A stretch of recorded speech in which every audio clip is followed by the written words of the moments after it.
ఛానల్ని లైక్ చేసి సబ్స్క్రైబ్ చేసుకోండి. అలాగే మీ విలువైన అభిప్రాయాన్ని కామెంట్ ద్వారా తెలపండి. Please subscribe and support my channel. Hi అండి, వెల్కమ్ టు అవర్ ఛానల్. నేను ఇప్పుడు చదివి వినిపించబోయే కథ ధ్యేయం పార్ట్ 8. పార్ట్ 7లో మగవాళ్ళ మీద, ప్రపంచం మీద, తనకు జరుగుతున్న అన్యాయం మీద ఆమెకి వరుదునికి ఏర్పడిన కసి ఈ విధంగా తీర్చుకుంటూ తన జీవితాన్ని పూలబాటుగా చేసుకోవాలని ఆశిస్తూ ఆమె ప్రభాత్ని రహస్య వివాహం చేసుకుంటుంది. తర్వాయి భాగంలోనికి వెళ్దాం. ఈ కాలనీలో చెట్లు కూడా పండితుల్లాగే జరుగుతున్న విషయాలన్నిటికీ సాక్షుల్లా మిగిలిపోయాయి. తమ కింద కోతి కొమ్మచ్చి ఆడుకున్న ఆడపిల్లలు నలుగురు 4 వేరువేరు దారుల్లో ప్రయాణిస్తూ 4 రకాల భావాల్ని సంతరించుకుని తమ గమ్యం వైపు సాగిపోవడాన్ని అవి నిస్సహాయంగా చూస్తూ నిలబడ్డాయి. ఏ దారులు ఎటు వెళ్తాయో ఆ చెట్లకి తెలియదు. కొన్ని వందల సంవత్సరాల నుంచి మనిషి మనుగడకి ప్రత్యక్ష సాక్షులైన ఆ చెట్లు మనిషి యొక్క అజ్ఞానాన్ని, తెలివితేటల్ని చూసి గర్విస్తున్నాయో దుఃఖిస్తున్నాయో చెప్పగలిగే శాస్త్రవేత్త ఎవ్వరూ లేరు. బాల్యంలో తండ్రి, యవ్వనంలో భర్త స్త్రీని రక్షించాలి, కానీ రక్షించవలసిన తండ్రి కూతుర్ని భక్షించబోయాడు.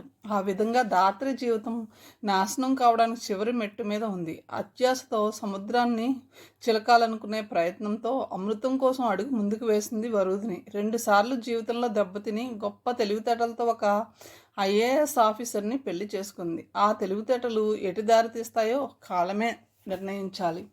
ఏ కులంలో స్త్రీలు పూజింపబడతారో ఆ వ్యవస్థని దేవతలు మెచ్చుకుంటారు. నిజమే, పూజించవలసిన అవసరం లేదు. కనీసం కన్నీళ్లు తుడిచే మనిషి లేక ఏకాకైపోయింది మహతి. ఆమె పెళ్లి జరిగిన 2 నెలలు కూడా కాలేదు, చిక్కి సగమైంది. మహతి నోట్లో ముద్ద పెట్టుకోబోతున్న మహతి ఉలిక్కిపడి చేతిలో ముద్ద ప్లేట్లో పడేసి చలిగాలికే వణిగిపోయే చిగురుటాకులా పరిగెత్తింది. పిలిచింది అత్తగారు. ఆవిడ, మామగారు, ఆడపడుచు, మరిది, ఆడపడుచు పిల్లలు సోఫాలో కూర్చొని టీవీలో సినిమా చూస్తున్నారు. మహతి వెళ్ళి వాళ్ళ ఎదురుగా నిలబడింది. ఏం చేస్తున్నావు? భోజనం చేద్దామని నసిగింది మహతి. ఎప్పుడు భోజనం అవేనా? 4 అవ్వొస్తుంది, ఇప్పుడేం భోజనం? శనివారం కావడంతో మామగారు, భర్త బ్యాంక్ నుంచి వచ్చేసరికి 2:30 అయింది. వాళ్ళంతా భోజనం చేసి వెళ్ళాక అంతా సర్దుకుని తను భోజనానికి కూర్చోవడానికి ఇంత టైం పట్టింది. కానీ ఆ మాట ధైర్యంగా చెప్పే అవకాశం ఆమెకి ఆ ఇంట్లో లేదు. అదేదో తర్వాత మెక్కుదువు కానీ ఇంట్లో పాలున్నాయా? అత్తగారు అధికారపూర్వకంగా అడిగింది. ఉన్నాయంటే ఎన్నున్నాయి? మాకు కాఫీలకు టీలకు కాకుండా ఇంకా ఎక్కువ ఉన్నాయా? వెటకారంగా అడిగింది. ఉన్నాయి, వణుకుతూ చెప్పింది మహతి. బాంబినో ఉంటే నేతిలో వేయించి పాయసం చేయి, పిల్లలు అడుగుతున్నారు. ముందు వాళ్ళకి ఆ పని చేసి తర్వాత నీ తిండి మెక్కడం సంగతి చూసుకో. అలాగేనండి. వస్తున్న కన్నీళ్లను ఆపుకుంటూ వంటింట్లోకి వెళ్ళిపోయింది. ఆ కన్నీళ్లు చూస్తే వాళ్ళు మరింత రెచ్చిపోయి దరిద్ర దేవతను తిట్టడం మొదలు పెడతారు. 5 లక్షల క్యాషు, లక్షల రూపాయల కారు, బంగారం, ఇతర సామాన్లతో ఆ ఇంట్లో అడుగుపెట్టిన దరిద్ర దేవత మహతి. ఒకప్పుడు ఆ అమ్మాయి ఎన్నో కలలు కన్నది. ఫంక్షన్కి కట్టుకోవడానికి కొత్త చీర, పట్టు చీర లేకపోతే అదే పెద్ద సమస్యగా భావించుకుని స్నేహితురాళ్లతో చర్చించింది. అలాంటి మహతి ఇప్పుడు నిజమైన సమస్య అంటే ఏమిటో కళ్ళారా చూస్తుంది. భర్త మరేదో ఊళ్ళో బిజినెస్ చూసుకుంటూ ఉద్యోగం చేసుకుంటున్నాడు. ఆమెకి భర్తతో కలిసి జీవించాలని ఉంటుంది, కానీ అతడికి అదేమీ పట్టదు. నేను మీతో పాటు వచ్చేస్తాను అంటుంది. అక్కడికి ఎలా వస్తావు? మేము 4 కలిసి ఒక్క గదిలో ఉంటున్నాం. అయినా నువ్వు అత్తగారిని మామగారిని చూసుకుంటూ ఇక్కడ ఉండడమే నాకు బాగుంటుంది అన్నాడు భర్త నిక్కచ్చిగా. కేవలం వాళ్ళిద్దరే కాదు, ఆడపడుచు, మరిది, వాళ్ళ పిల్లలు అందరికీ సేవ చేయాలని మహతి ఆ క్షణం ఊహించలేకపోయింది. ఆ మరుసటి రోజు భర్త వెళ్ళిపోయాడు. మొదటి 4 రోజులు అత్తగారు, ఆడపడుచు పనులు సౌమ్యంగానే చెప్పారు. 5వ రోజు ఇంట్లో నౌకర్ని తీసేశారు. నౌకర్లు దొరకడం కష్టం, ఇంటి పని నువ్వే చేయాలి అని ఆర్డర్ వేశారు. ఇంట్లో ఉదయం 7 గంటల వరకు నిద్రలేవని మహతి పొద్దున్నే 5 గంటలకు లేవడం నేర్చుకోవాల్సి వచ్చింది. అంట్లు తోమడం, బట్టలు ఉతకడం, ఇల్లు తొడవడం ఇలాంటి పనులు చేస్తూ ఉంటే ఏడుపు ముంచుకొచ్చేది. ఏ స్త్రీకైనా ఇవన్నీ సామాన్యమైన పనులే కావచ్చు, కానీ ఇంట్లో 8 మంది దాకా ఉంటారు. అందరికీ బచ్చం లేని సేవకురల్లా ఆ అమ్మాయి పని చేయాల్సి వచ్చేది. తనలాంటి ఆడపిల్ల వయసులో కాస్త పెద్దది, అర్థం చేసుకుంటుందని ఆడపడుచు దగ్గర మొదట్లో తన బాధ వెళ్ళబుచ్చుకుంది. ఇంటి పనులు చేయడం కష్టంగా ఉందా? ఇది ఎక్కడ వినలేదే, అమెరికాలో కూడా నేను ఇవన్నీ ఒక్కదాన్నే చేసుకుంటున్నాను. నేను నీకంటే అపురూపంగా పెరిగాను తెలుసా అంద ఆడపడుచు. మహతి కళ్ళల్లో నీళ్లు తిరిగాయి. శుక్రవారం పూట అలా నట్టింట్లో ఎడవకు దరిద్రం అందామె కరుగ్గా. నాకు మా అమ్మ గుర్తొచ్చి ఏడ్చాను. దానికి కూడా నాకు హక్కు లేదా అంది మహతి ఏడుస్తూనే. పెళ్ళైన ఆడదానివి పుట్టిల్లు అమ్మ అని ఏడిస్తే లాభం లేదు. మరి మీరు వచ్చి 2 నెలలు అవుతుందిగా, పుట్టిల్లని ఇక్కడే ఉంటున్నారుగా అంది మహతి ఆవేశంగా. అదెంత పొరపాటో ఆ తర్వాత కానీ ఆమెకి తెలిసి రాలేదు. ఆడపడుచు ఏడుస్తూ తల్లిదండ్రుల గదిలోకి వెళ్ళి ఆ విషయం చెప్పినట్లుంది. అత్తగారు ఇంకా నిద్ర లేవలేదు. లేచిన తర్వాత ఏం గొడవ పెట్టుకుంటుందోనని భయంగానే తన పనుల్లో నిమగ్నమయ్యింది మహతి. అయితే అత్తగారు రాలేదు. మామగారు బయటకు వచ్చారు. ఏమే ముదనష్టపు దాన, నా కూతుర్ని వేలెత్తి చూపుతున్నావట? అంత గొప్పదానమైపోయావా? ఏం చూసుకునే నీకు ఇంత గర్వం? అందుకే మీ నాన్న జైల్లో ఉన్నాడు. సంసారం అంటే కాఫీలు కొట్టి ఎంసెట్లో ర్యాంకులు తెచ్చుకోవడం కాదు. అయినా జైలు పక్షులను తెచ్చుకుని ఇంటి కోడలను చేసుకుంటే ఇలాగే ఉంటుంది నీచంగా అన్నాడు. మహతికి దుఃఖం రాలేదు, భయం వేయలేదు. మామగారి వైపు ఆశ్చర్యంగా చూస్తుండిపోయింది. మగవాళ్ళు, అందున పెద్దవాళ్ళు కోడలతో ఈ విధంగా మాట్లాడతారని ఆవిడ ఊహించను కూడా ఊహించలేదు.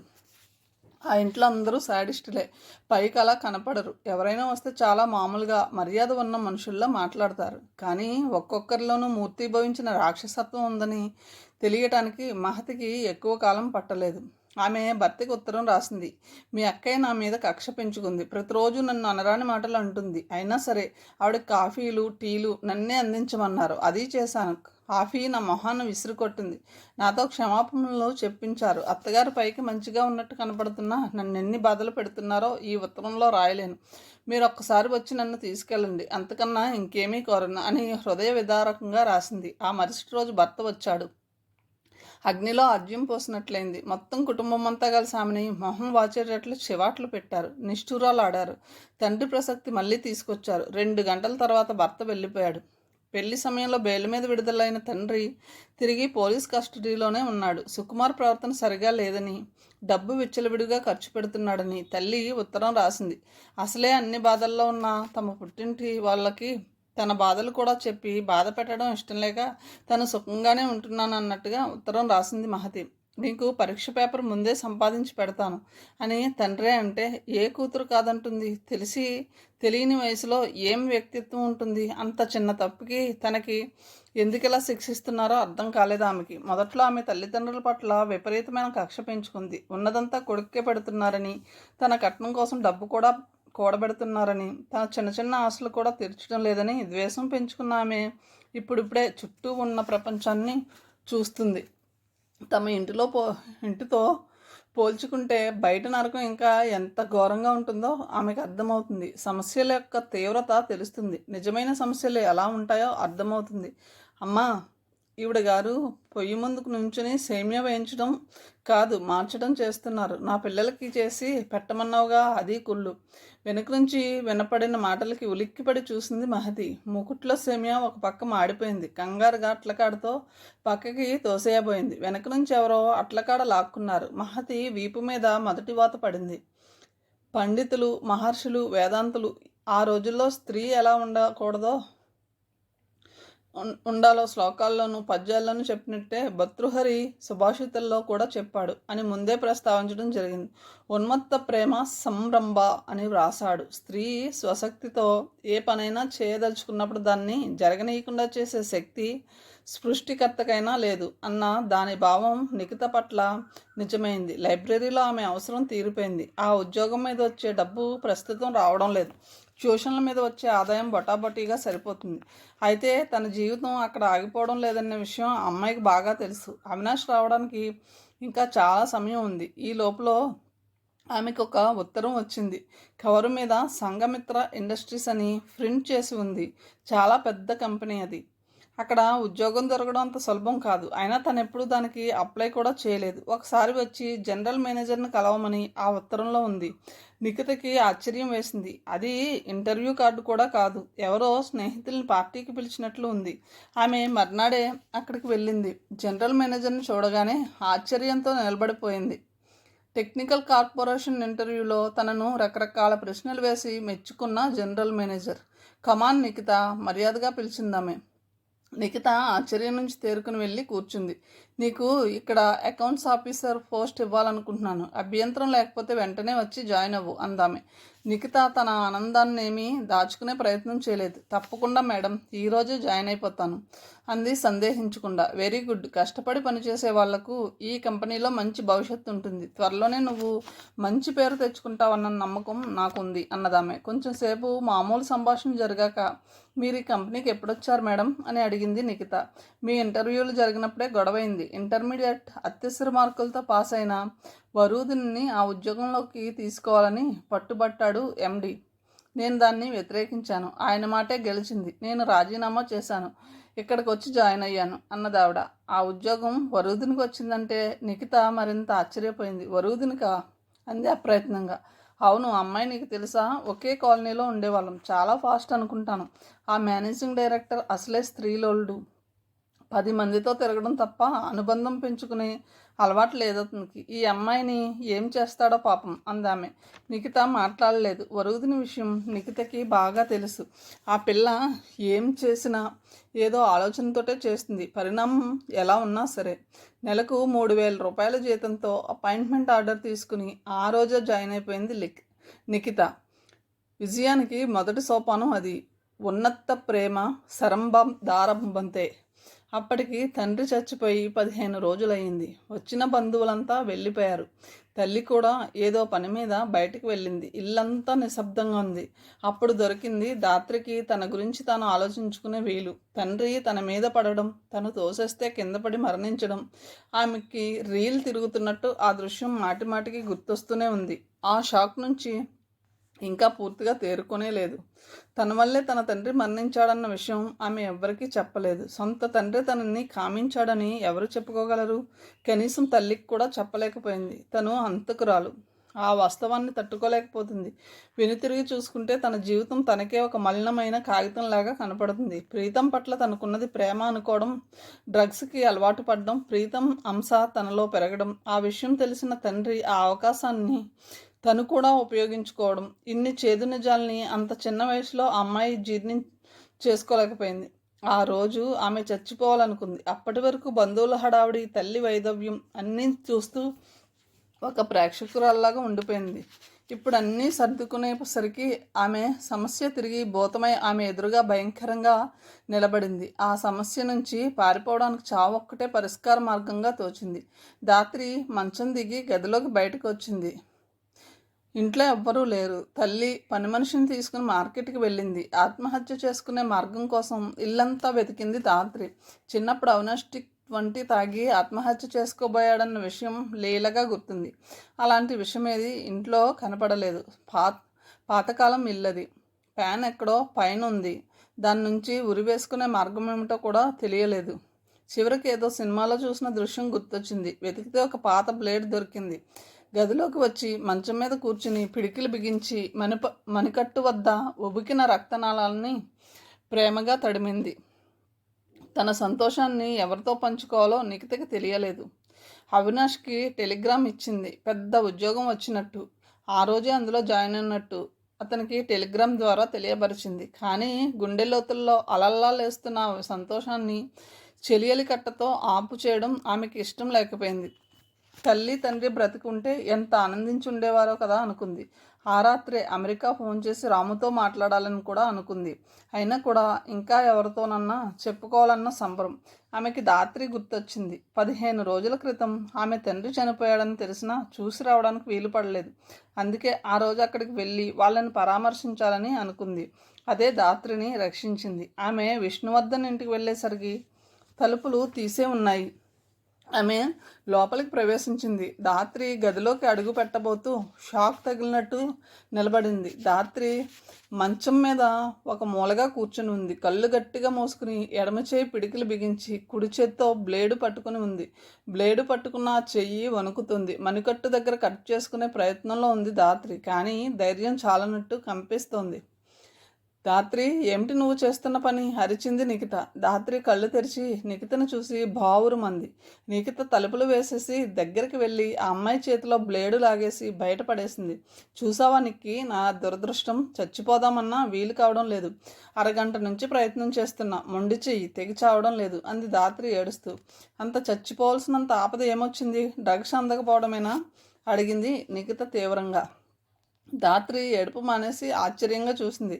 డ్రగ్స్ విషయం నీకెలా తెలుసు? ఊహించానులే. ఆ రోజు నేను అడిగిన ప్రశ్నలకు నువ్వు సరిగ్గా సమాధానం చెప్పకపోయినప్పుడే నా అనుమానం స్థిరపడింది. ఆ డ్రగ్స్ నీకు ఎలా అందుతున్నాయన్న నా ప్రశ్నకి సమాధానం కూడా ఈ మధ్య నాకు తెలిసింది. చెప్పు ధాత్రి, ప్రీతం ద్వారానే కదా నీకు డ్రగ్స్ అందుతుంది? అవును, అంతేకాదు, ప్రీతం ద్వారా నాకు ఒక బిడ్డ కూడా అందబోతున్నాడు అంది ధాత్రి వెక్కుతూ. నిఖిత స్థానం అయింది. అంటే అంటే అంది. అంతేకాదు నిఖిత, నీకు తెలుసో తెలియదో నా తండ్రిని నేనే చంపేశాను అంది ధాత్రి. తర్వాత జరిగిన విషయమంతా చెప్పుకొచ్చింది. నిఖిత వణికిపోయింది.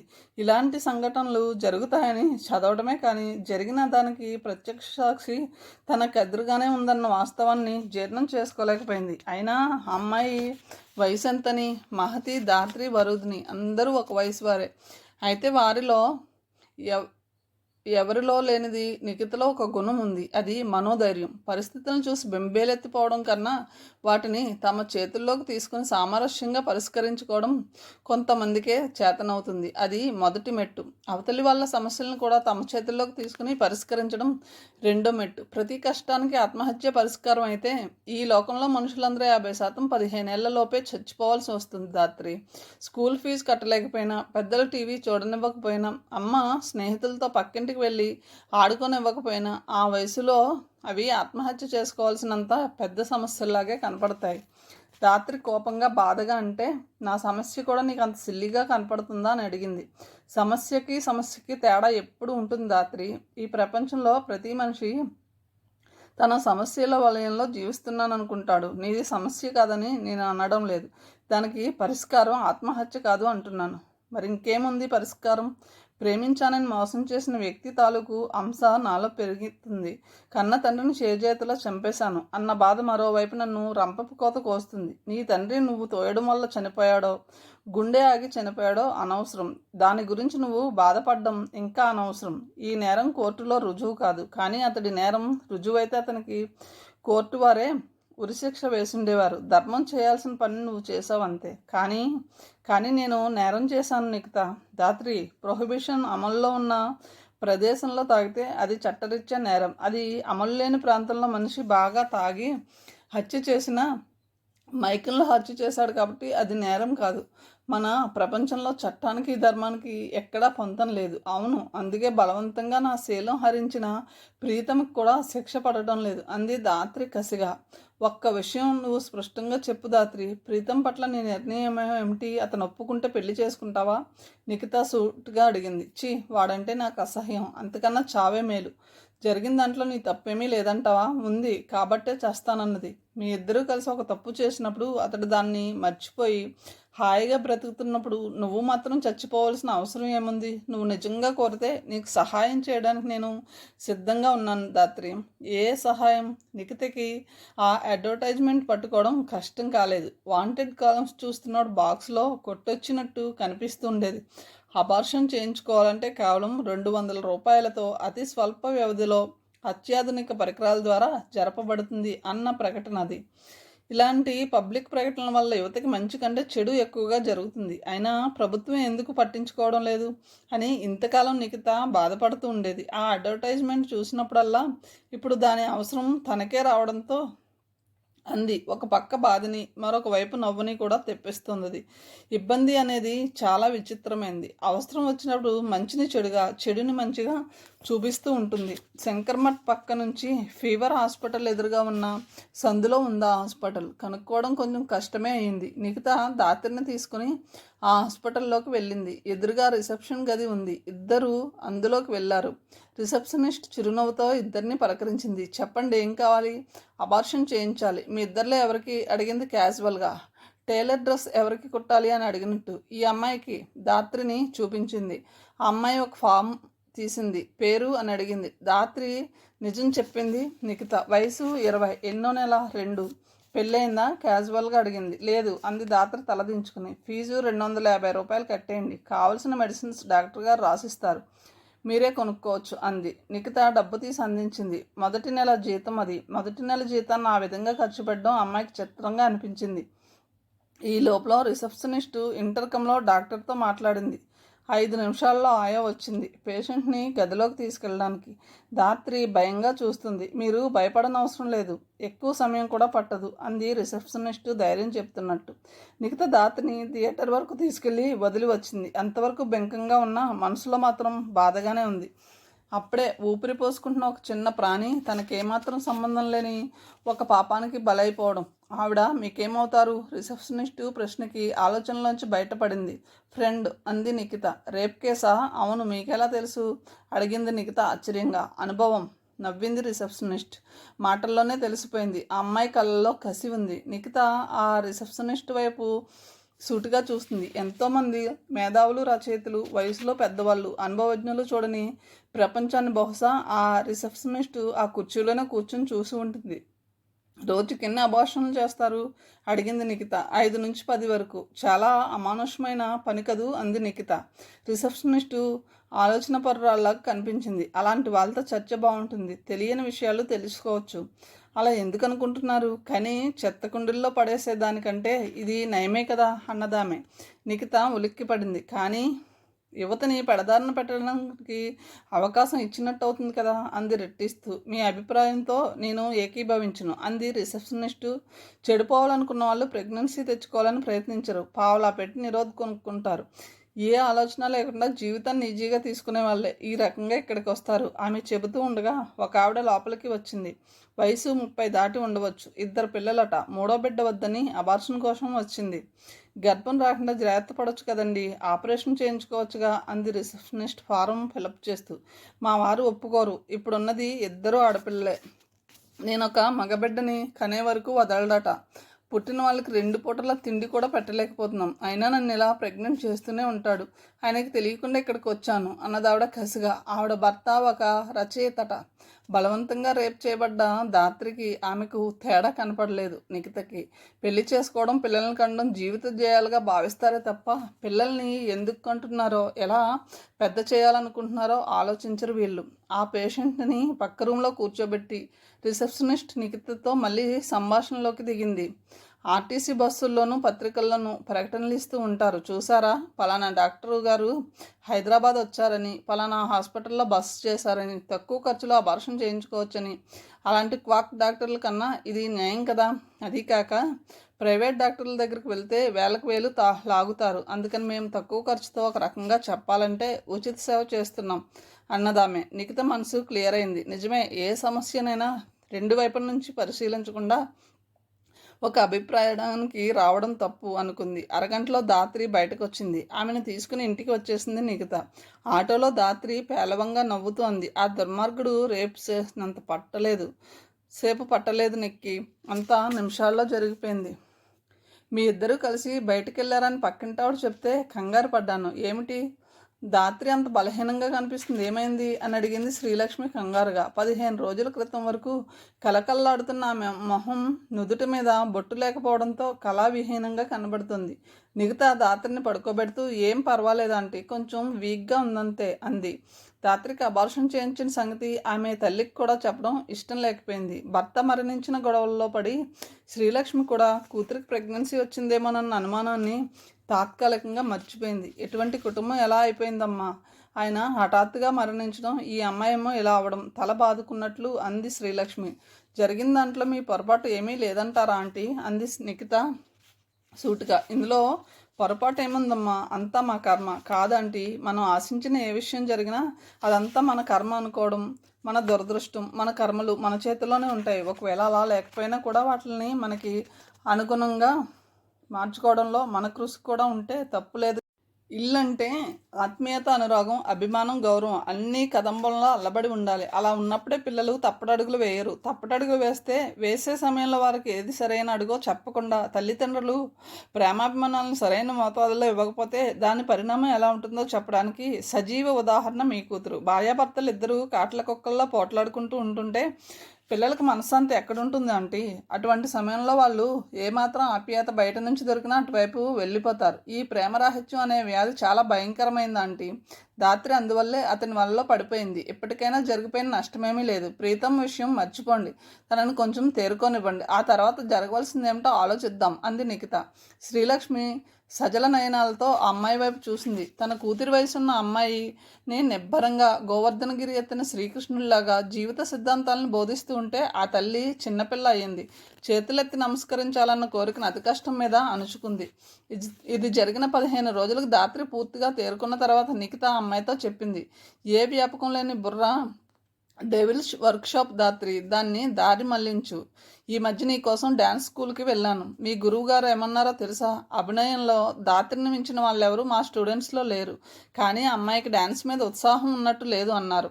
నీకు నృత్యం పట్ల ఆసక్తి ఉందని నాకు తెలుసు, కానీ పట్టుదల కమిట్మెంట్ లేవు. దానికి కారణం కూడా తెలుసు. నీ ఇంటి పరిస్థితి, ప్రీతం వీళ్ళందరూ ఒకప్పటి డెవిల్స్. ఇప్పుడు అవేవీ లేవు. కాబట్టి నువ్వు నీ నాట్యాన్ని ఒక ఛాలెంజింగ్గా తీసుకో. అదే నీ జీవిత ధ్యేయంగా మార్చుకో. అప్పుడు ఈ మానభంగాలు, అభిమాన భంగాలు చాలా అల్పంగా తోస్తాయి. విజయ పరంపరలో తొలిమెట్టు ఎక్కడానికి ప్రయత్నించు ధాత్రి. అప్పుడు విజయమే నీకు వ్యసనంగా మారుతుంది. ఆ మాటల్ని జీర్ణం చేసుకోవడానికి అన్నట్లు చాలాసేపు మౌనంగా ఉండిపోయింది ధాత్రి. చివరకు అలాగే ప్రయత్నిస్తాను అంది. గుడ్, ఆలస్యం చేయకు. రేపటి నుంచి నీ కార్యక్రమం మొదలుపెట్టు. కానీ ఇంత జరిగాక నేను జీవితంలో ఏం సాధించగలను నిక్కి అంది ధాత్రి మళ్ళీ మొదటికొస్తూ. నిఖిత విసుక్కోలేదు, అనునయంగా చెప్పింది. పొరపాటు పడుతున్నావు ధాత్రి. ఫీనిక్స్ అనే పక్షి గురించి ఎప్పుడైనా విన్నావా? తనంతటా తానుగా నిప్పును సృష్టించుకుని అందులో పడి కాలిపోయి తిరిగి ఆ బూడిదలోంచి పునర్జన్మ ఎత్తుతుందట. అది కాకమ్మ కథే కావచ్చు, కానీ ఆ కథలోంచి మనం నేర్చుకోవాల్సింది చాలా ఉంది. చేతులు లేని వాళ్ళు కాళ్ళనే చేతులుగా మలుచుకుని అన్ని పనులు చేసుకోవడం మనం చూస్తూనే ఉన్నాం. చివరికి కాళ్ళు చేతులు కూడా లేని వాళ్ళు నోటితో కుంచె పట్టుకుని అద్భుతమైన చిత్రాలు గీయడం కావాలంటే నీకు చూపిస్తాను. కానీ అవన్నీ శారీరక అవసరాలు. మనసుకు తగిలిన గాయం అంత త్వరగా మారదు నిఖితకి జాలేసింది. మనుషులు ఇలాంటి సెంటిమెంట్లను ఎందుకు వదిలిపెట్టరో అమ్మాయికి ఎప్పుడూ అర్థం కాదు. మనసు, బాధ, గాయం, వ్యధ లాంటి పదాలు అందమైన గాజు బీరువాల్లోలా తమ మనసు పొరల్లో పొందుపరుచుకుంటారు. శరీరానికి మనిషికి తేడా అంటూ లేదు. ధాత్రి, ఆ రెండింటిని విడదీయకు. ఆ మాటకొస్తే ప్రీతం నీ శరీరాన్ని మానభంగం చేశాడే కానీ నీ మనసుని కాదే. ఎక్కడ తగిలింది నీకు గాయం? ఎక్కడుంది నీ మనసు? నీ మనసు నీ చేతుల్లోనే ఉంది. నువ్వు ఎలా మలుచుకుంటే అది అలా మారుతుంది. భవిష్యత్తు పిశాచంలా భయపెడుతోంది నన్ను అంది ధాత్రి బేలగా. నీకొక సూక్తి చెప్పనా ధాత్రి? 100% విజయం అంటే నేను చేశాను, 90% నేను చేస్తాను అనుకోగలిగే నమ్మకం. 80% నేను చేయగలను, 70% నేను చేయగలను అనుకుంటున్నాను, 60% నేను చేయొచ్చు, 50% నేను చేయొచ్చు అనుకుంటున్నాను, 40% ఏం చేయాలి, 30% నేను చేస్తే బాగున్ను, 20% ఎలా చేయాలో నాకు తెలియడం లేదు, 10% నేను చేయలేను, 0% నేను చేయను. ఎంత గొప్ప సూక్తో తెలుసా ధాత్రిది? ఈ కోణంలోంచి ఆలోచించు. నువ్వు ఏ శాతంలో ఉన్నావో నీకే తెలుస్తుంది. ధాత్రి తల వంచుకుని చాలాసేపు మౌనంగా ఉండిపోయింది. ఏవో పొరలు విడిపోతున్నట్టు ఆమెలో మార్పు. తర్వాత ఆమె నెమ్మదిగా తలెత్తి, నేను ప్రయత్నిస్తాను నిక్కి అంది. చాలు, బెస్ట్ ఆఫ్ లక్ అంది నిఖిత ధాత్రి చేతులను తన చేతుల్లోకి తీసుకుంటూ. ఒక ఓడ తాలూకు ఇంజన్ని సముద్రంలో వెయ్యి, మునిగిపోతుంది. ప్రొపెల్లర్ని వెయ్యి, మునిగిపోతుంది. కానీ వాటినన్నిటినీ కలిపి ఒక ఓడలాగా తయారు చేస్తే అది నీళ్ల మీద తేలుతుంది, గమ్యానికి ప్రయాణం చేస్తుంది. జీవితంలో వివిధ సంఘటనలు, విషాదాలు, ఆనందాలు అన్నీ ఇలాంటి పార్ట్స్ లాంటివే ధాత్రి. అన్నిటినీ కలిపితేనే జీవితం. దాన్ని ఒక ధ్యేయం వైపు తీసుకువెళ్ళాలంటే ఒక్కొక్క భాగాన్ని విడదీయకూడదు. ఈ సూత్రం తెలిసిన వాళ్ళెవరూ నీలాగా కృంగిపోలేదు. నెల రోజుల్లో ప్రభాత్ కుమార్ 10 ఏళ్ల వయసు తగ్గిన వాడి లాగా కనబడుతున్నాడు. అతనిలో నూతనోత్సాహం ఉప్పొంగుతుంది. పేరుకి ఐఏఎస్ ఆఫీసర్ అయినా అతడు రాజకీయాల్లో చాలా పలుకుబడి ఉన్నవాడు.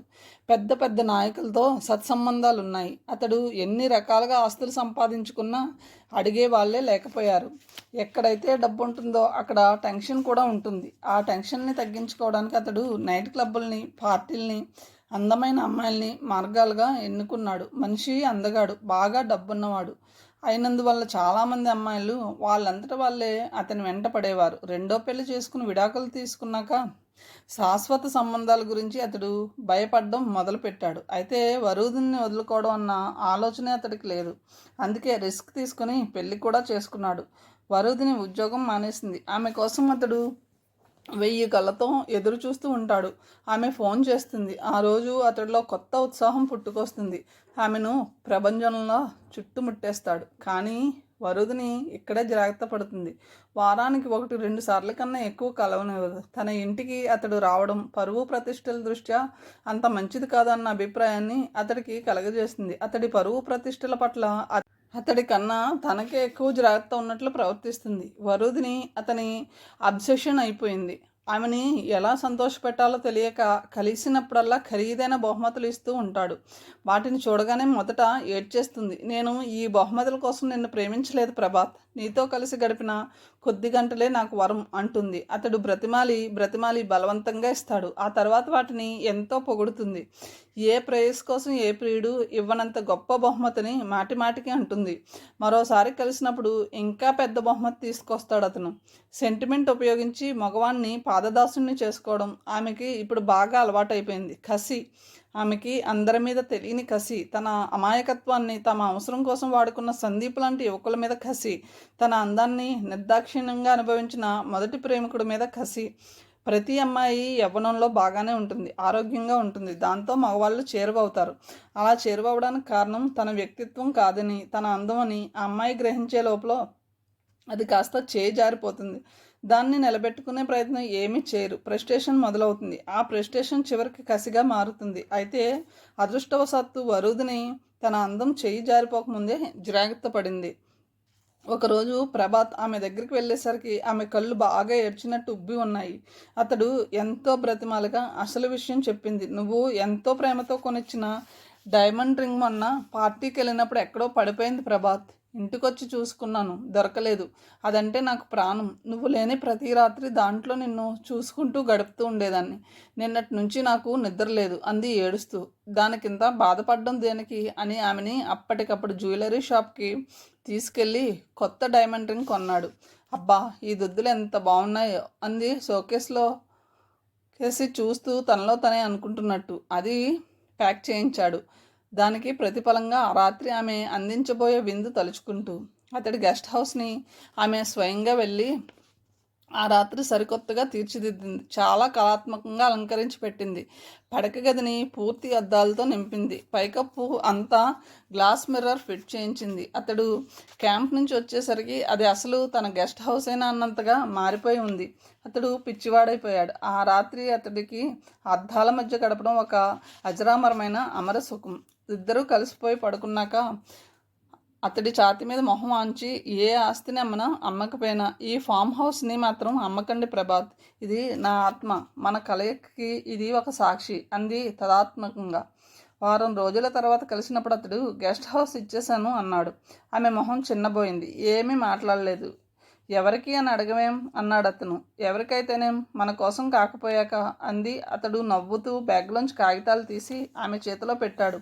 ఫామ్ హౌస్ ఆమె పేరున రిజిస్టర్ చేయబడ్డ కాగితాలవి.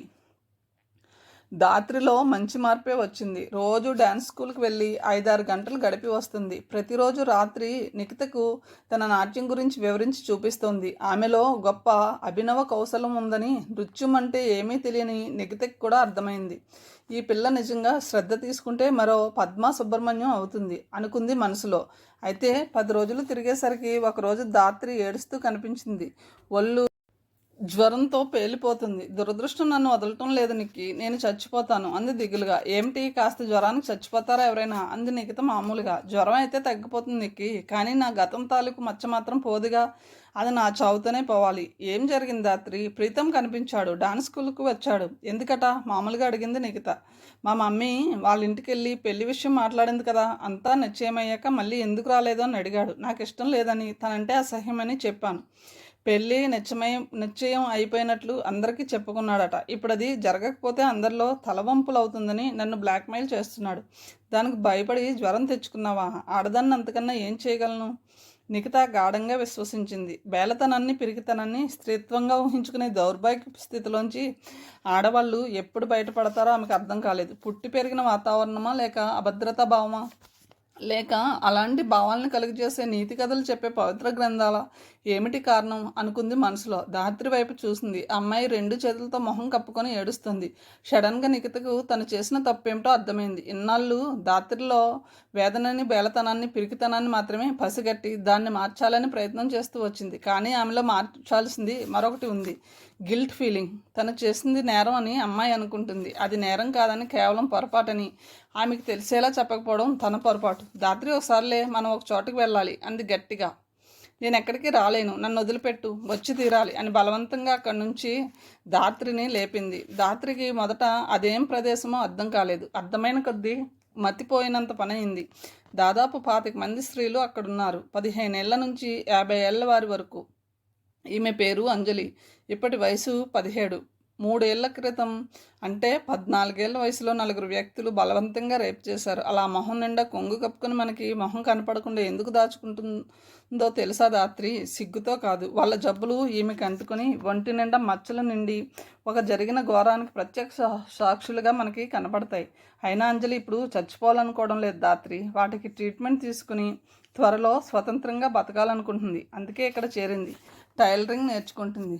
ధాత్రి బిత్తరపోయి చూస్తుంది. నిఖిత కొనసాగించింది.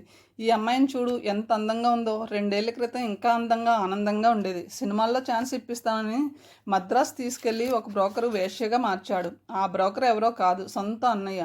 ఎంతో కష్టం మీద పారిపోయి వచ్చి ఇక్కడ ఆసరా తీసుకుంది. టైప్ నేర్చుకుంటుంది. నిఖిత ధాత్రిని మరో గదిలోకి తీసుకెళ్ళింది. దూరం నుంచి ఒక అమ్మాయిని చూపిస్తూ, అదిగో అమ్మాయి లావణ్య. ముట్టుకుంటే కందిపోయేలా ఉంది కదూ. పెళ్ళైన ఏడాదికే భర్త పోయాడు. తర్వాత ఏడాదికి బాబు పుట్టాడు. ఎవరి వల్ల కాదు, సొంత మామగారి వల్ల. ఆయన ఈ పిల్ల మీద అత్యాచారం చేయడం ఆయన భార్యకి, మిగతా పిల్లలకు కూడా తెలుసు. కానీ ఎవ్వరూ ఎదురు చెప్పలేదు. ఇప్పుడు ఈ విధవరాలు గర్భవతి అయ్యేసరికి తమకేమీ తెలియనట్టు, ఇదంతా అమ్మాయి తప్పే అన్నట్టు, ఇంకెవరి వల్ల ఈ గర్భం వచ్చినట్టు కథలల్లి ఇక్కడ తీసుకొచ్చి చేర్పించి కామ్గా చేతులు దులుపుకున్నారు. ఈ అమ్మాయి చచ్చిపోవాలనుకోవడం లేదు ధాత్రి. నాకు నా బిడ్డకి ఇంత తిండి సంపాదించుకోలేకపోతానా అన్న ధైర్యంతో బ్రతుకుతుంది. ధాత్రి తల పైకెత్తి నిఖిత వైపు చూసింది. నిఖిత అమ్మాయి వైపు చూడడం లేదు. కిటికీలోంచి లోపలి గదిలోకి చూస్తుంది. ఇక్కడున్న ప్రతి స్త్రీ ఒక కథ చెబుతుంది. మనం ఊహించలేని దారుణమైన కథ. ప్రతి కథ వెనుక ఒక జీవిత సత్యం ఉంది. మనం చేసే తప్పేమిటో తెలుసా ధాత్రి? మనం ఎప్పుడూ మనకన్నా ఎక్కువ కష్టాలు ఉన్న వాళ్ళతో కంపేర్ చేసుకుని తృప్తిపడం. అదే మనలో బలహీనత. నేను నీకోసం ఇదంతా చేస్తున్నాను, కానీ నువ్వు దాన్ని గుర్తించకుండా ఇలా బలహీనరాలు అయిపోతే ఇప్పటి వరకు నేను చేసినంత తప్పే కదా. అంటే నేను తప్పు చేశానన్నమాట, పూర్తిగా ఓడిపోయానన్నమాట. నిఖిత స్వరం అంతర్ముఖమైంది. అమ్మ నాన్న ఒకేసారి పోయారు. అన్నయ్యని బలవంతంగా అమెరికా పంపవలసి వచ్చింది. ఒంటరిదాన్ని అయిపోయాను. ఉండడానికి నీడ కూడా లేకుండా ఇల్లు వదలవలసి వచ్చింది. అప్పుడు నా చేతిలో ఎంత ఉందో తెలుసా ధాత్రి? కేవలం 50 రూపాయలు. అప్పుడు కూడా నేను ఓడిపోయాను అనుకోలేదు. కానీ ఇప్పుడు నీ విషయంలో నేను ఓడిపోయానని నాకు అర్థమవుతుంది. అలా మాట్లాడుకు ప్లీజ్. ఐఆమ్ రియల్లీ సారీ అంది ధాత్రి. నీలాంటి గొప్ప స్నేహితురాలు ఉండి కూడా నేను ఇంకా ఫూలిష్గా ప్రవర్తించడం నాకే సిగ్గేస్తుంది. నేను నీకు కృతజ్ఞతలు చెప్పను, నీకు చేసి చూపిస్తాను దృఢంగా అంది ధాత్రి. ఆ రోజు క్లబ్లో పెద్ద పార్టీ ఉంది. ఒక ప్రముఖ వ్యాపారవేత్త ఇస్తున్న పార్టీ అది. ప్రభాత్ కుమార్ వరూధిని పార్టీలకు తీసుకెళ్ళడానికి ఇబ్బంది పడ్డు. ఎందుకంటే అక్కడ అతడు ఆమెని తన పర్సనల్ సెక్రటరీగా అందరికీ పరిచయం చేస్తాడు. అయితే వరూధిని ఇలాంటి పార్టీలకు అటెండ్ కావడానికి ఎక్కువ ఇష్టపడేది కాదు. కానీ ఆ రోజు తనంతట తానే వస్తానని పట్టుబట్టింది.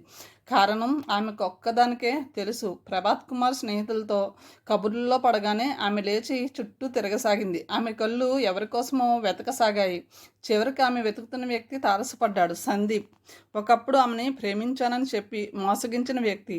ఆ తర్వాత నలుగురిలో అవమానించిన వ్యక్తి. ఆమెని చూడగానే సందీప్కి మతిపోయినంత పని అయ్యింది. నిజానికి పార్టీ ఇస్తున్నది అతని తండ్రే. తన తండ్రి ఇస్తున్న పార్టీకి ఆమె ఎలా వచ్చిందో అతడికి అర్థం కాలేదు. సందీప్ చూపు తన మీద పడగానే వరూధిని గిరుక్కున వెనక్కి తిరిగి వెళ్ళి ప్రభాత్ కుమార్ పక్కన కూర్చుని అతడు తనకి ఎంత దగ్గరో సందీప్కి స్పష్టంగా తెలిసేలా ప్రవర్తించసాగింది. పార్టీ జరుగుతున్నంతసేపు సందీప్ ఆమెని ఒంటరిగా కలవడానికి ఎంతో ప్రయత్నించాడు. కానీ ఆమె అతడికి ఆ ఛాన్స్ ఇవ్వలేదు. చివరికి ఆమె భోజనం చేస్తుండగా దగ్గరకు వచ్చాడు. పక్కవారికి కూడా వినపడనంత సన్నటి స్వరంతో, వరుదిని, నేను సందీప్ని గుర్తుపట్టలేదా అని అడిగాడు మెల్లగా. వరుదిని అతడి రహస్య సంకేతాన్ని గుర్తించినట్టు కనపడకుండా చాలా మామూలుగా అందరూ వినేటట్టు, హలో సందీప్, ఏమిటి, ఎలా ఉన్నావు అని అడిగింది. సందీప్ కొద్దిగా కుదించుకుపోయాడు. ఏం మాట్లాడాలో తెలియక బాగానే ఉన్నాను అని అక్కడి నుంచి వెళ్ళిపోయాడు. ఆ తర్వాత ఆమె సింక్ దగ్గర చేతులు కడుక్కుంటూ ఉండగా మళ్ళీ కలిసి, నన్ను క్షమించి జరిగిందంతా మర్చిపోవరుదిని అన్నాడు. ఆమె తలెత్తి అతడి వైపు చిత్రంగా చూస్తూ, నేను ఎప్పుడో మర్చిపోయాను, ఎందుకు నువ్వు దాని గురించి ఇంకా ఆలోచిస్తున్నావు అంది. నేను నిన్ను ఒకసారి కలవాలనుకుంటున్నాను వరుదిని, అప్పుడు వివరంగా మాట్లాడుకుందాం. సారీ, నేను నిన్ను కలవాలనుకోవడం లేదు కఠినంగా అని అక్కడి నుంచి వెళ్ళి ప్రభాత్ పక్కన కూర్చుంది. సందీప్ నిజమైన ఆకర్షణలో పడిపోయాడని, ఇక తనని వదలడని ఆమెకు తెలుసు. ఆమెకు కావాల్సింది అదే.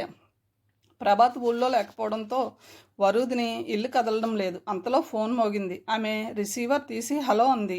వరుదిని, నేను సందీప్ని అన్నాడు అతను. వరుదిని ఆశ్చర్యంగా, ఈ ఫోన్ నెంబర్ నీకెలా తెలుసు అని అడిగింది. మనసుంటే మార్గం ఉంటుంది, తెలుసుకున్నాను. అంత అవసరం ఏమొచ్చింది? నేను నిన్ను కలవాలి వరుదిని, ఒక్కసారైనా, లేకపోతే నేను పిచ్చివాడిని అయిపోతాను. మహతితో మాట్లాడి దాత్రి ఇంటికి వచ్చేసింది. అమ్మాయికి తను మాట్లాడింది తలుచుకుంటే చాలా ఆశ్చర్యంగా అనిపించింది. మహతి అంత చొరవగా నీకు ఎవరైనా బాయ్ ఫ్రెండ్స్ ఉన్నారా అని అడగడం, తను ప్రీతం గురించి చెప్పడం కొద్దిగా ఆనందంగా థ్రిల్గా అనిపించింది. ఒకప్పుడు అమ్మాయిలు తమకు ఎవరైనా బాయ్ ఫ్రెండ్స్ ఉంటే ఆ విషయం స్నేహితులకు తెలుస్తుందేమో అని భయపడుతూ ఉండేవారు. ఇప్పుడు ఇద్దరు అమ్మాయిలు కొత్తగా పరిచయం అయ్యి వివరాలు తెలుసుకుంటూ నీకు ఎవరైనా బాయ్ ఫ్రెండ్స్ ఉన్నారా అని అడిగితే లేరని చెప్పడం నామోషిగా కనిపిస్తుంది. కేవలం ఆ కారణం వల్లే ప్రీతంని తన బాయ్ ఫ్రెండ్గా దాత్రి చెప్పుకున్నా ఆ సమాధానం ఆమె మనసులో తొలి అంకురాన్ని వేసింది. ప్రీతంకి అప్పటి వరకు ఆమె చాలా డబ్బు ఇచ్చినా వాళ్ళిద్దరి మధ్య ఈ విధమైన రొమాన్స్ ప్రసక్తి ఎప్పుడూ రాలేదు. ఒక రహస్యాన్ని పంచుకుంటున్న ఇద్దరు దొంగలు కూడా ప్రాణ స్నేహితులు అవ్వచ్చు. ఆ విధంగా వాళ్ళు డ్రగ్ కోసం మంచి స్నేహితులు అయ్యారు. తండ్రి చేతిలో నిరంతరం డబ్బులు ఉండడం దాత్రికి లాభించింది. తన కోసం ప్రాణం ఇవ్వడానికి కూడా సిద్ధపడే ప్రీతం కోసం ఆమె ప్రస్తుతం ఏ పని చేయడానికన్నా సిద్ధంగా ఉంది. ఆమెకి కంటి నిండా కునుకు పడుతుంది. మనసు గాయపడినప్పుడల్లా స్వాంతన లభిస్తుంది. జీవితంలో మంచి స్నేహితుడు దొరకడం కన్నా అదృష్టం ఇంకేముంటుంది? తన బాధలు పంచుకునేవాడు, తనకి వాదార్పునిచ్చేవాడు, అటువంటి వాడి కోసం తను ఏమన్నా చేయగలదు. తర్వాత ఆమె దగ్గర కూడా డబ్బు అయిపోయింది. మరో మార్గం లేక తండ్రి జేబులోంచి తీయడం మొదలుపెట్టింది. మొదటిసారి డబ్బు తీసినప్పుడు దాత్రికి చాలా భయం వేసింది. 2 రోజుల దాకా డబ్బు పోయిన విషయం గమనించలేదని ధైర్యం వచ్చాక అమ్మాయికి ధైర్యం వచ్చింది. అప్పటి నుంచి ఇది ఒక నిరంతర కార్యక్రమం అయిపోయింది. ఆ రోజు ప్రీతంకి డబ్బు ఇస్తానని దాత్రి ప్రామిస్ చేసింది. నిజానికి ఆమె దగ్గర కూడా డ్రగ్ అయిపోయింది. ప్రస్తుతం ఆమె డ్రగ్ లేకుండా రాత్రిపూట నిద్రపోయే స్థితిలో లేదు. ఆ రోజు కూడా మామూలుగా వెళ్ళి తండ్రి జేబులో పర్స్ బయటకు తీసింది. నోట్లతో నిండుగా ఉంది అది. ఆమె కొన్ని నోట్లు బయటికి లాగుతూ ఉండగా మరుక్షణం ఒక చెయ్యి ఆ నోట్లని పర్సుని కూడా విసురుగా లాక్కుంది. దాత్రి భయంగా తల తిప్పి చూసింది. తల్లి శ్రీలక్ష్మి నిప్పులు కక్కుతున్న కళ్ళతో కోపంగా చూస్తూ పర్సు తిరిగి భర్త షర్ట్ జేబులో పెట్టేసింది. మమ్మీ అంటూ దాత్రి ఏదో చెప్పబోయింది. శ్రీలక్ష్మి కూతుర్ని అక్కడి నుంచి బయట గదిలోకి లాక్కొచ్చేసింది. కూతురు దొంగతనం చేస్తున్నందుకు ఆమె తిట్టలేదు, కొట్టలేదు. కూతురు ఈ బలహీనత భర్తకి తెలిస్తే అతడు దాన్ని ఏ రకంగా సాధిస్తాడో అని ఆమెకు భయం. ఆ తప్పు కూడా తన మీదే తోసేసి తననే దండిస్తాడు. ఎంత చిత్రమైన స్థితి! ఇళ్లల్లో ఏ తల్లికి ఉండకూడని స్థితి. దాత్రి దిగులుగా కూర్చుని ఉంది. ప్రీతం విసుగ్గా పచారులు చేస్తున్నాడు. దాత్రికి చాలా గిల్టీగా ఉంది. మొట్టమొదటిసారి తన స్నేహితుడికి డబ్బు ఇవ్వలేకపోయినందుకు చాలా ప్రయత్నించాను ప్రీతం, కానీ దొరకలేదు అంది. ఏం చేస్తావు దాత్రి, చేయవలసిన ప్రయత్నం అంతా చేసావుగా. అయినా ఎంతకాలం అని నీ దగ్గర ఇలా డబ్బు తీసుకోవడం? ఈసారి నేను ప్రయత్నం చేస్తాను, నీకు కొనిపెడతాను అన్నాడు. దాత్రి కళ్ళ వెంట నీళ్లు గిర్రను తిరిగాయి. తన కోసం అంత కష్టపడుతున్న తన స్నేహితుడి కోసం ఏదైనా చేయాలనిపించింది. ఆ విషాదమైన మొహం తన గుండెలకు హత్తుకుని నేను నీకున్నానని చెప్పాలనిపించింది. కష్టాల్లో ఒకరికొకరు తోడుండడమేగా స్నేహం అంటే. తమది స్నేహం కన్నా గొప్ప అనుబంధం. ఆమె ఇంకా ఆగలేనట్టు అతని చేతులు తన చేతుల్లోకి తీసుకుంది. వాటిని పెదాల దగ్గరగా చేర్చుకుంటూ ఐఎమ్ సారీ ప్రీతం, నన్ను అర్థం చేసుకున్నావు కదూ. నువ్వు కాబట్టి నన్ను అర్థం చేసుకున్నావు. నిజంగా నీలాంటి స్నేహితుడు ఉండడం నా అదృష్టం. ఐ లవ్ యూ అంది. ప్రీతంకి ఆశ్చర్యం వేసింది. ఆశ్చర్యంతో పాటు అమితమైన సంతోషం కూడా వేసింది. అప్పటి వరకు అమ్మాయిల కోసం అతనే ప్రయత్నించేవాడు. ఒక అమ్మాయి, అందులోనూ దాత్రి లాంటి అమ్మాయి తనంతట తాను ఐ లవ్ యూ అనడంతో అతడికి పర్వతం ఎక్కినంత ఆనందం కలిగింది. అలాగే దగ్గరగా వచ్చి ఆమె భుజాల చుట్టూ చెయ్యి వేసి మరింత సామీప్యానికి లాక్కున్నాడు. దాత్రి అభ్యంతరం పెట్టలేదు. అతడు వంగి ఆమె పెదవుల మీద ముద్దు పెట్టుకోబోయాడు. ఆమె మొహం పక్కకి తిప్పుకుంది. అదేమిటి దాత్రి, నీకు ఇష్టం లేదా? I love you Dhatri, I love you అన్నాడు. ఇష్టం లేక కాదు, ఆమె అంతవరకు పరాయి మగవాడి స్పర్శ ఎరగదు. మొట్టమొదటిసారి అతడి పెదవులు దగ్గరగా వచ్చేసరికి భయపడింది. ఆ విషయం గుర్తించగలిగేంత అనుభవం ప్రియతమకు లేదు. అతడి జీవితంలో అప్పటి వరకు తారసపడిన వాళ్ళంతా చౌకబారు స్త్రీలే. ఆమె మౌనంగా ఉండడంతో అతడు మరోసారి ముందుకు వంగి ఆమె పెదాలని తన పెదవులతో నొక్కి పెట్టాడు. దాత్రికి ఇబ్బందికరమైన ఫీలింగ్ ఏదో కలిగింది. అతని నుంచి బలవంతంగా దూరంగా జరుగుతూ వద్దు వద్దు ప్లీజ్ అంది. మొట్టమొదటిసారి కాబట్టి ఏదో తప్పు చేస్తున్నానన్న భావన. ఆ విషయం అక్కడ ఉన్న ఇద్దరికీ తెలియదు. ఆమె అక్కడ నుంచి వడివడిగా దాదాపు పరిగెత్తుతున్నట్టు వెళ్ళిపోయింది. ప్రీతం అలాగే నిలబడి ఉన్నాడు. ఒకప్పుడైతే ఆమె మీద కోపగించుకోవడమో, వెళ్ళి బ్రతిమాలడమో, లేకపోతే బలవంతంగా ముద్దు పెట్టుకోవడమో చేస్తుండేవాడు. కానీ ఇప్పుడు అతడికి ఆమె కన్నా ముఖ్యం, అవసరం మరొకటి ఉంది, డ్రగ్. అది వాడి చాలాసేపైనా దాని ప్రభావం అతడి మీద బాగా చూపిస్తూ ఉంది. మరి కొంచెం సేపట్లో డ్రగ్ లేకపోతే అతడు పిచ్చెక్కేలా ఉన్నాడు. అంతలో అతడికి సునీత గుర్తొచ్చింది. ఎందుకొచ్చావు అంది సునీత గాబరాగా. ఊరికనే. ఏం రాకూడదా ఆంటీ అన్నాడు అతను అమాయకంగా. ఆమె ఏమీ మాట్లాడలేదు. ప్రీతం వెళ్ళి చనువుగా సోఫాలో కూర్చున్నాడు. కూర్చుంటూ ఏమిటంటీ అంత గాబరా పడుతున్నావు, ఎవరైనా ఇప్పుడు వస్తారా అని అడిగాడు క్యాజువల్గా తలుస్తున్నట్టు. అబ్బబ్బే ఎవరూ రారు అంది. నాకు చచ్చేటంత ఆకలిగా ఉందంటీ, నీ చేతి ఉప్మా తిని చాలా రోజులైంది, చేసి పెడతావా అని అడిగాడు కాస్త దీనంగా. అలాగే ఇప్పుడే వస్తాను అని ఆమె వంటింట్లోకి నడిచింది. 2 నిమిషాలకే అతడు వంటింట్లోకి తొంగి చూశాడు. ఆమె కూర్చుని ఉల్లిపాయలు తరుగుతుంది. అతడు గబగబా బెడ్రూమ్లోకి నడిచాడు. బీరువా తాళం దానికి వేలాడుతుంది. లాకర్లో ఎక్కువ డబ్బు లేదు. పక్కనే ఉన్న మరో చిన్న బాక్స్ తెరిచాడు. అందులో గొలుసు 2 గాజులు ఉన్నాయి. అవన్నీ తీసి జేబులో వేసుకుని నెమ్మదిగా బయటకు వచ్చాడు. ఇప్పుడు సునీత స్టవ్ దగ్గర నిలబడి రవ్వ మూకుట్లో పోస్తుంది. అతడు వెనకగా వెళ్ళామని వెనక నుంచి కౌగిలించుకున్నాడు. ఆమె చిన్న విదిలింపుతో బయట కూర్చో ప్రీతం, ఎవరైనా వస్తే బాగోదు అంది. అతడు ఆమెని వదిలిపెట్టకుండా మరింత గట్టిగా హత్తుకుంటూ ఎవరూ రారు, వస్తే తలుపు చప్పుడవుతుంది కదా అన్నాడు. ఆమె వెనుతిరిగి అతన్ని దగ్గరికి తీసుకుని పెదాల మీద ముద్దు పెట్టుకుని, మా చిన్నబాబు కదూ, బయట కూర్చో ప్లీజ్, పట్టపగలు గబుక్కున ఎవరైనా వస్తే బాగోదు అంది. ప్రీతం వచ్చి బయట సోఫాలో కూర్చున్నాడు. మరో 5 నిమిషాల తర్వాత ఆమె అందించిన ఉప్మా తిని థ్యాంక్స్ చెప్పి బయటపడ్డాడు. ఈసారి అతడు కనీసం ఆమె దగ్గరకు కూడా వెళ్ళలేదు. ముందే చెప్పినట్టు అంతకన్నా పెద్ద అవసరం మరొకటి అతడి కోసం ఎదురు చూస్తుంది. కథను ఇంతటితో ముగిస్తున్నాను. తిరిగి తర్వాయి భావంతో కలుద్దాం. Thank you.